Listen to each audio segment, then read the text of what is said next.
তবে আমরাও এখানে অনেক পিক তুলছি আর ভিডিও করছি। আর যেদিকে যাই সেদিকে দেখি একজন জিএফ এর পিক তুলছে, ভিডিও করছে।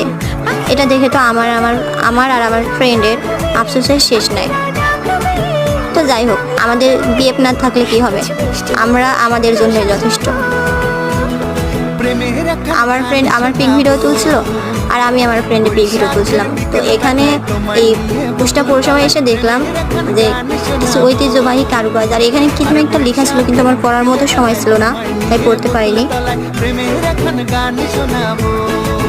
তবে কারুকাজগুলো অনেক সুন্দর ছিল আর অনেক পুরনো ছিল।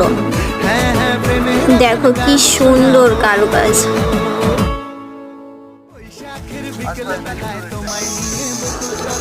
তো আমরা আরেকটু ভিতরে যাই এবং ভিতরে যেয়ে দেখি